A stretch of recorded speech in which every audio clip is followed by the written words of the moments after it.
Kesempatan subuh ini kita melanjutkan yang subuh lalu tentang masalah puasa yang pada pagi ini bagian-bagian orang yang tidak berpuasa dengan ungkapan sesuatu yang harus dengan sebabnya ada 4 macam. Jadi orang yang tak berpuasa itu ada 4 macam. Yang pertama, ma yalzamu fihil qada'u wal fidyatu isnani. Yang pertama, sesuatu yang harus bagi orang yang tidak berpuasa, al qada'u bayar qada', bayar hutang, wal fidyatu dan bayar denda. Ada hutang, ada sanksi. Yang itu ithnani ada 2 macam.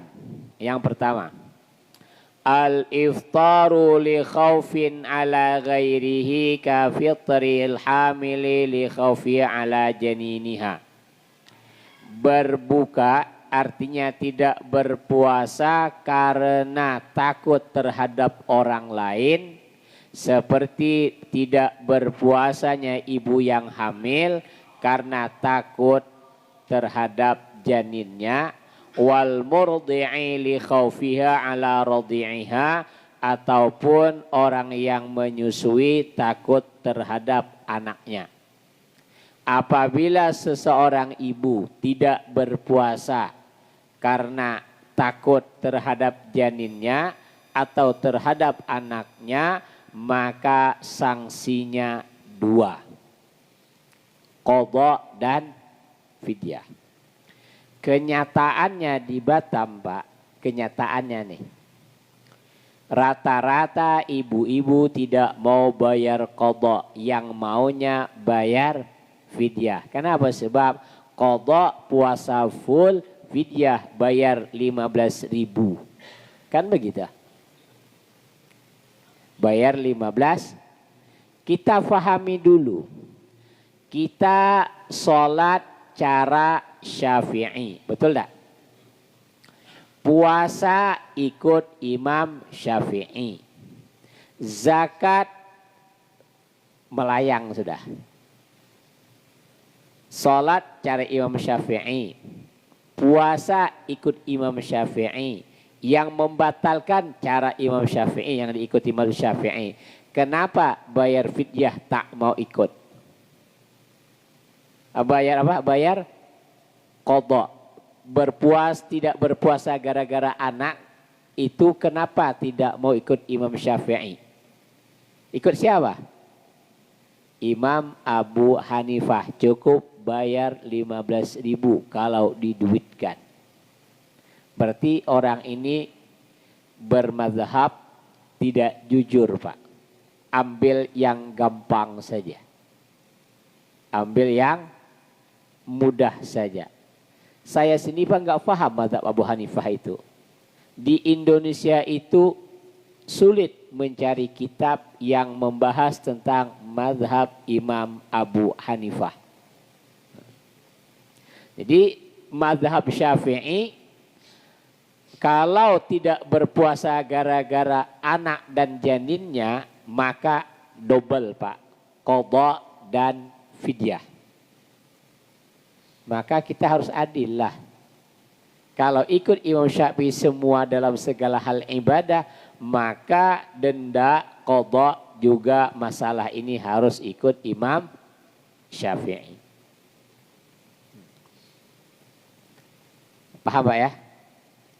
Ini ada kasus begini, Pak. Nanti kita di fidyah. Ini tugasnya amil zakat nanti. Tugasnya amil zakat. Amil zakat itu kan ada 2 macam. Ada yang diangkat oleh pemerintah, ada yang diangkat oleh pengurus masjid. Yang berhak menerima bagian yang diangkat oleh pemerintah. Harus ada SK dari KUA. Kalau yang diangkat oleh ketua DKM masjid itu relawan, tidak berhak mendapat bagian. Jadi hati-hati. Jadi kalau diangkat oleh pengurus masjid itu relawan, bukan amil yang boleh menerima bagian. Bagaimana solusinya, Pak? Ini guru kami dulu membahas, beliau memberikan solusi. Kalau tidak dapat SK dari pemerintah, dari KUA tidak ada SK-nya mau jadi amil, maka jadikanlah amil itu orang yang berhak menerima zakat. Jadikanlah ia amil. Tapi ia dapat bukan melalui amil, tapi melalui yang lain. Fakir bisa, miskin bisa. Jadi orang miskin jadi amilnya, Pak. Jadilah dia. Ini. Nah, ketika menerima zakat atau menerima fidyah, bayar fidyah tadi, maka amil harus cerdas berpikir sedikit, Pak. Ini saya kasih contoh, karena kejadian, Pak. Ini kejadian. Ada ibu-ibu melahirkan 2 hari sebelum puasa. Datang suaminya, Pak, saya mau bayar fidyah istri saya. Kenapa istri Bapak melahirkan 2 hari sebelum puasa? Ternyata tidak berpuasa istrinya tadi itu full, Pak, 30 hari, 1 bulan tak puasa. Akhirnya dikalkulasikan berapa duit yang harus ia bayar. Kalau bayar fidyah 15.000 per hari, kalau 30 kali 15 450.000, betul ya, Pak? Kira-kira nih, ini kira-kira. Kalau seandainya bayar fidyahnya tidak sah, halal tak duit tadi? Bapak halalkankah sama yang menerimanya? 450.000, pertanyaan saya. Nih, oh ternyata tak sah Bapak tadi bayar fidyah. Kira-kira duit itu Bapak ambil apa Bapak kasihkan? Paham tak maksud saya? Kan per hari 15.000 kali 30 hari. Seandainya tidak sah bayar fidyah tadi, duit 450 itu Bapak ambil kembali atau Bapak sedekahkan?